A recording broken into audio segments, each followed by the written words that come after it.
14th, 2024. I'm your host, Noah Love, and today we will be discussing the biggest topics in sports today. Team USA wins gold. We will discuss that in that whole game. There's a lot to get to in there. Steph Curry's legacy. Where will he be defined? I'll give you my thoughts on that. LeBron James winning the MVP for the Olympics. I'll give you my thoughts on that. And the college football top 25 coming out. I'll give you my thoughts on that. And also some terrible news coming in from Minnesota as J.J. McCarthy has torn his meniscus and will need surgery. I don't know how long he will be out for, but that is bad news. But let's get into the first thing. USA versus France. This entire game.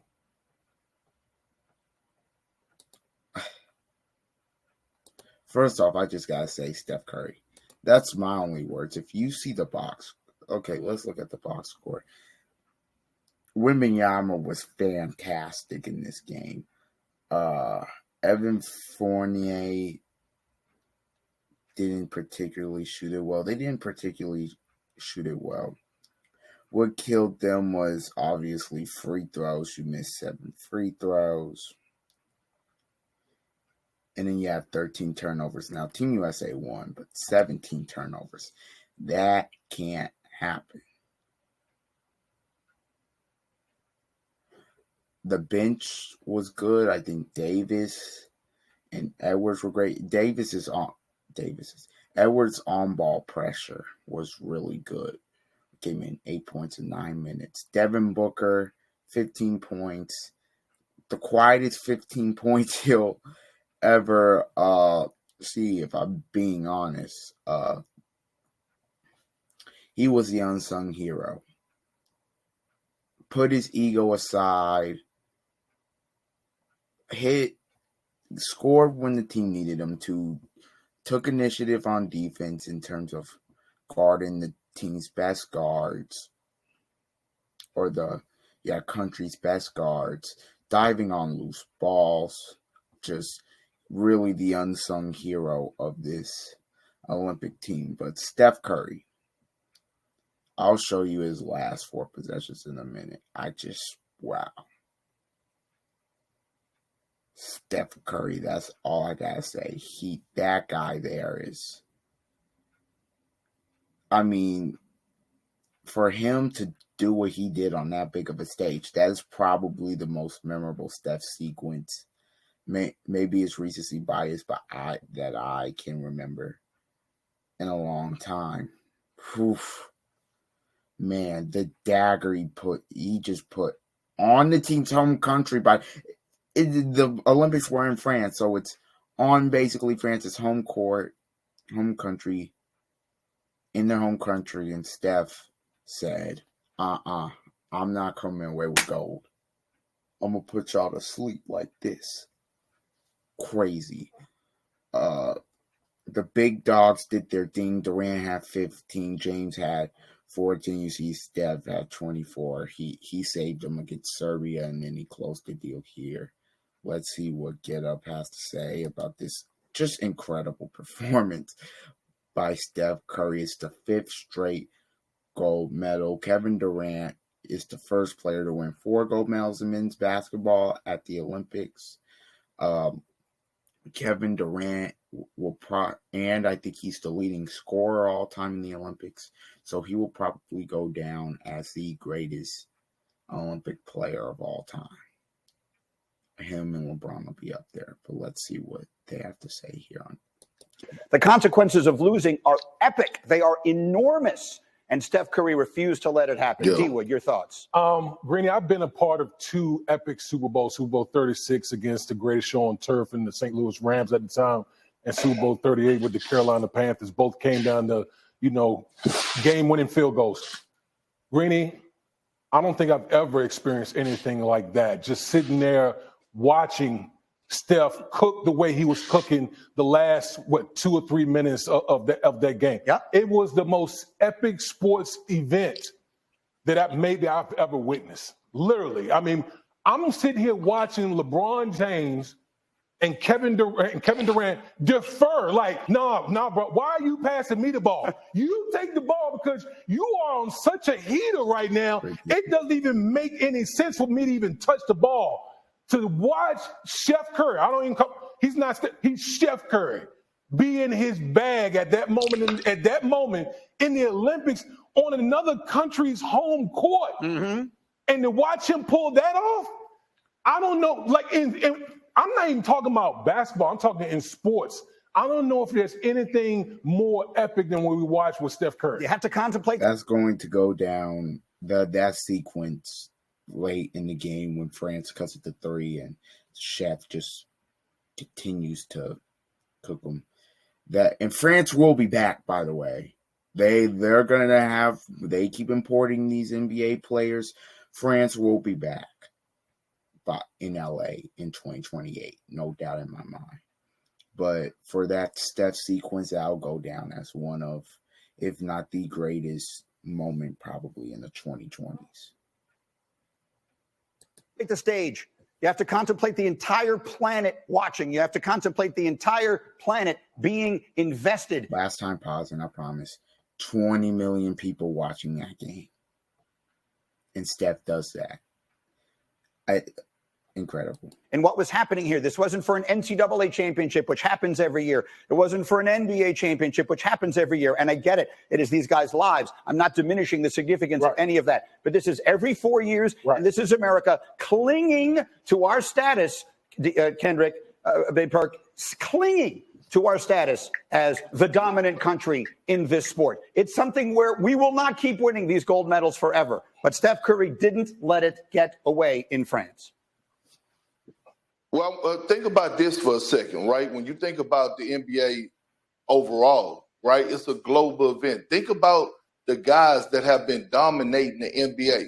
They have been Europeans. When you think about Jokic, when you think about Luka, when you think about Giannis, Joel Embiid, all those guys over the last 5 or 6 years have won the MVP, right? You think about Rudy Gobert winning the Defensive Player of the Year. It was so much pressure on this Team USA to win the gold medal. And Greeny, I mean, they needed it like old people need soft shoes. And I'm talking about a fresh pair of New Balance. That's how bad we needed it as a whole when you talk about Team USA. And for Steph to be missing the entire tournament, except those last 2 games, and that last game against France, and the way he showed up and showed out, the biggest thing, one of the biggest concerns, well, not concerns, one of the biggest things that I said coming into this Olympics is I said we have to knock down shots and have no fear when Steph is here. Have no fear when Steph is here. That's as best as I could put it. Have no fear when Steph is here. My goodness, man. He's incredible. Warriors fan. I've been watching it for years, and I'm also a Pacers fan, but I've been watching the Warriors for years. It never continues to amaze me. Babyface, light-skinned assassin, whatever you call him. I'm going to show you these shots, and then we'll talk about the legacy for Steph Curry in a moment.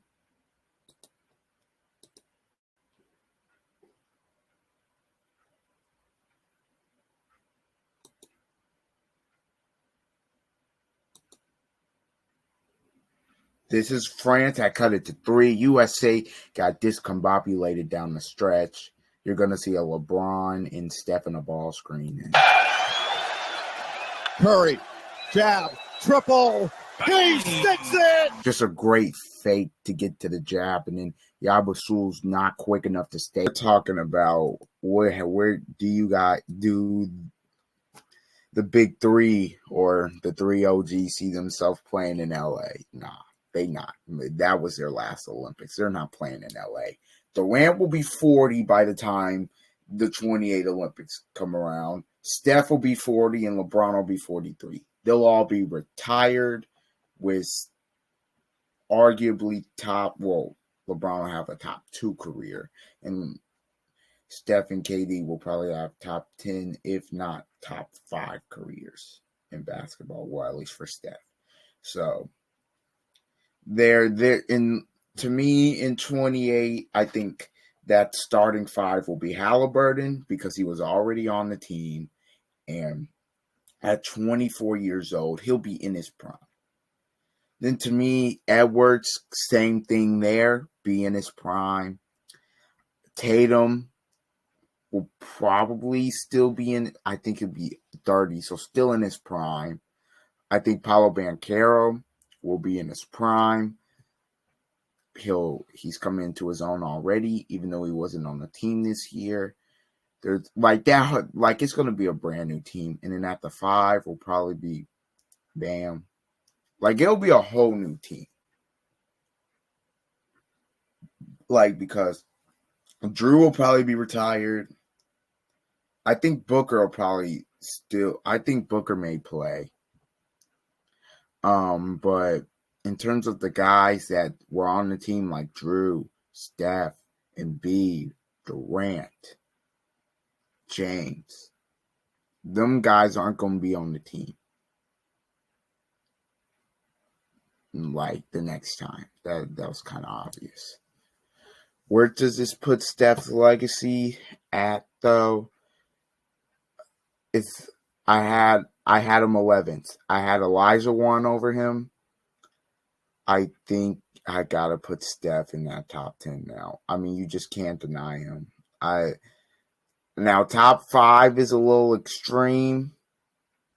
I say the top 5 in basketball history is probably Jordan, James, Jabbar,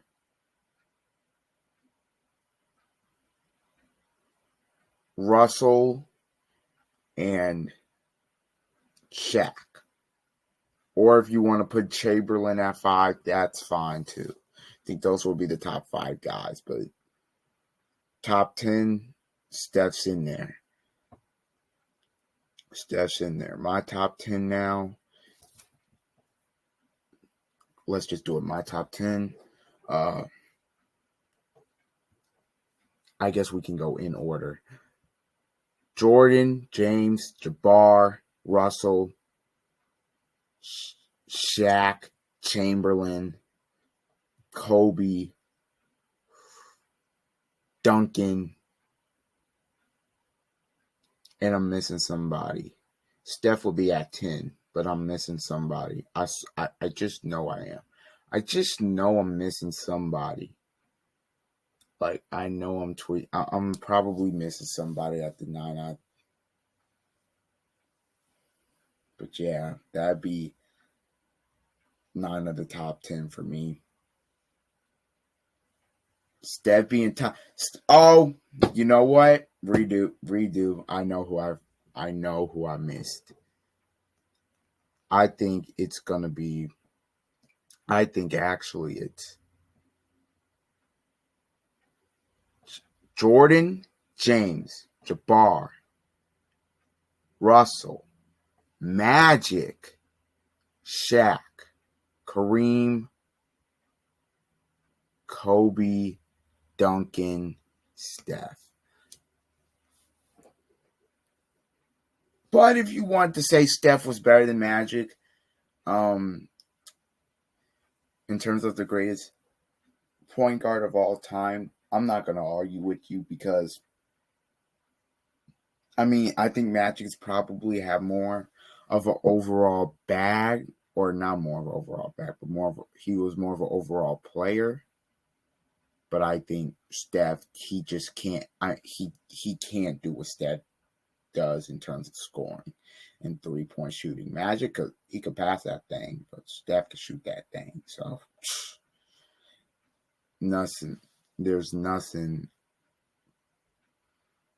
If you said like Steph Curry's top is the greatest point guard of all time, I'm not going to argue with you. Again, outside of Magic, it's not even close. If you took Magic out, Steph is the greatest PG of all time going away. I don't want to hear about John Stockton. I don't want to hear about CP3. I don't want to hear about Russell Westbrook. I don't want to hear about Oscar Strait. I don't want to hear Oscar Robertson. if your top two PGs ain't Steph and Magic, you're tripping. You're smoking off something. You're tripping. Team USA wins gold. They do it. They do it. That's watching that, and I'm covering the Olympics on this channel. Kind of sad that it's over now, but college football's on the way back. NFL will be on the way back. I'll be at college. I'll see if I can. I'll try to cover at least all the games I can. I'm really excited for football season in that aspect. But yeah, let's just before we get out of here, let's go to the college football top 25.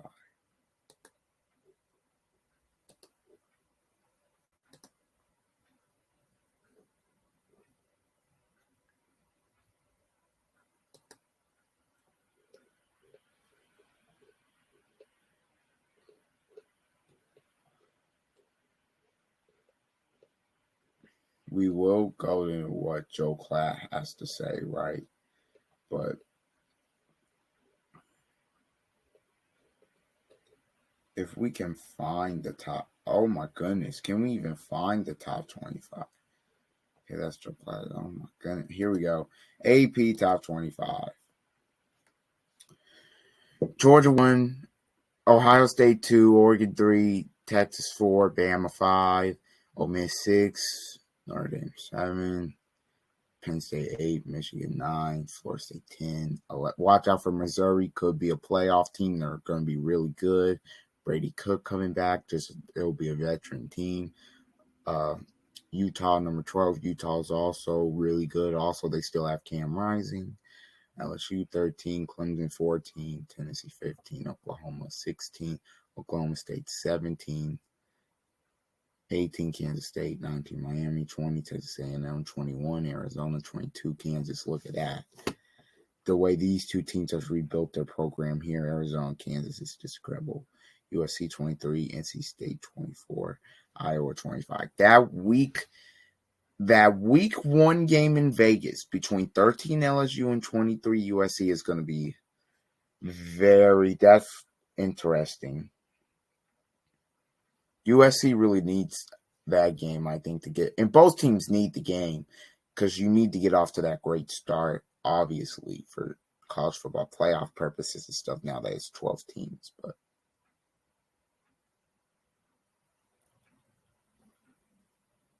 yeah, but also the other week one game I'll be interested to watch.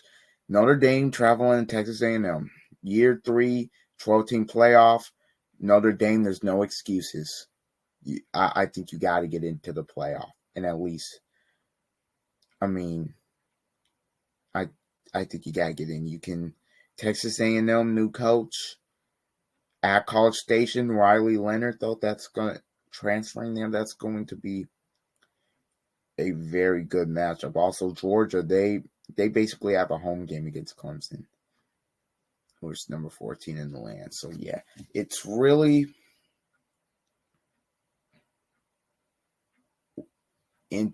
these are going to be interesting. These are going to be very interesting games for week one. The top 25, Georgia being one, I have no problem with it. I think the top 4 teams in America, we have to see when they actually play. I think they got those right. I know people are complaining about Michigan not being higher, but you got to think about this. Michigan lost their head coach to the NFL. They lost J.J. McCarthy to the NFL. They lost Corum. They lost key O-linemen. They lost key defensive players like Mike Samersdill. So, Michigan being 9, I mean, I get it that the reigning defending national champion, but it's literally a rebuild year. It's just like Washington not being in the top 25. Washington lost their coach, their Heisman candidate quarterback, Rome Odunze, one of their best receivers, Washington is in a rebuild year. But I like the top 25.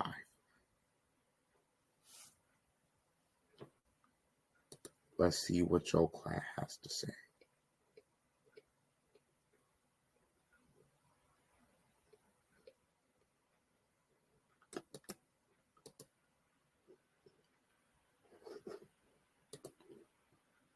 To those top two. The candidates for Oregon and Ohio He's talking about challenging Oregon and Ohio State are kind of they're your favorites in the Big Ten. I think that the question is there a threat to those top two? The candidates for me are three of them: Michigan, Penn State, and USC. Yeah. We're the defending national champions. Who's the threat to the team we just beat 3 times? I get it. And fair enough. That's why Michigan is the biggest threat to those top two. Michigan, because of everything that they lost, is going to have to be somewhat of an underdog this year. I think that that's fair. It's a fair sentiment. And yet, if you are a Michigan fan, or certainly inside of that building, you're sitting there thinking to yourself, what is this guy talking about? We just went 15-0. We did not change our culture. We're building from within. We are developing from within like we have this entire time. The last 3 years has been magical in Ann Arbor, and that's why they are continuing, and that's why they will be the biggest threat to Ohio State or Oregon. It doesn't matter who is left because they believe they're the biggest threat. They believe they're the kings of the hill. They believe that the conference goes through them. The other part of this is not just this self-belief, which kind of lives in the air, but it's also the tangible aspect of what Michigan does on the field, and that's they put you in a bind. They just do. They play such a different style of football than most teams. And I think this year it'll be even leaned into more because they don't have J.J. McCarthy to throw the ball as much as they did or as efficiently as they did a year ago. They're going to lean into, as their coach Sharon Moore puts it, smash ball. Run about. That's going to be difficult for each of those teams. It's going to be difficult for Ohio State. It's going to be difficult for Oregon. It's going to be difficult for Texas. It's going to be difficult for USC. Because it's not what other teams do. And this has been really the secret, their toughness at the line of scrimmage over the course of the last few years. And I understand that Ohio State has a great secondary. I understand that Ohio State has great edge rushers. But does that matter if Michigan can run it 55 times?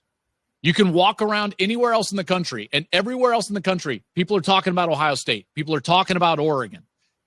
In Ann Arbor, you walk into the building at Michigan, nothing's changed. It's the damnedest thing I've ever seen in my life. Go there for the spring game, and I'm walking around, and I'm like, man, look at that. New head coach, a new coordinator, new strength coach, new quarterback, all the new. And Donovan Edwards is looking at me like, what do you mean new? Nothing's new. Nothing's changed. We are Michigan. I was like, okay, all right.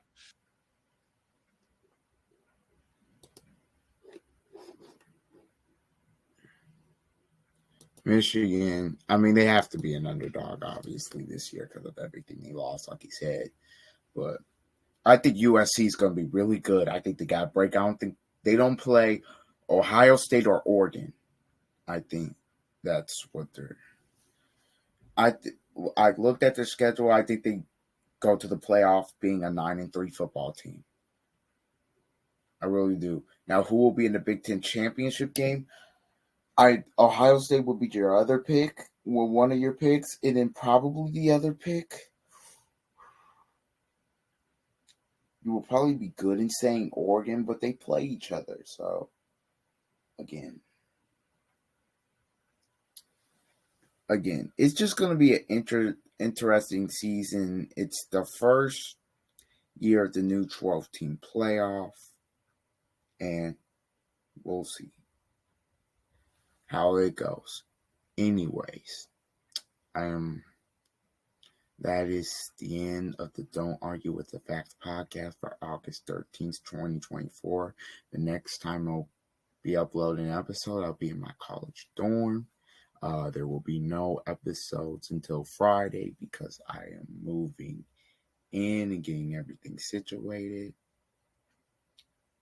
But until then, please like, comment, share, and subscribe.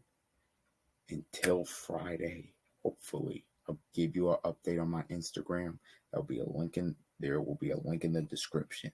Till then, see you.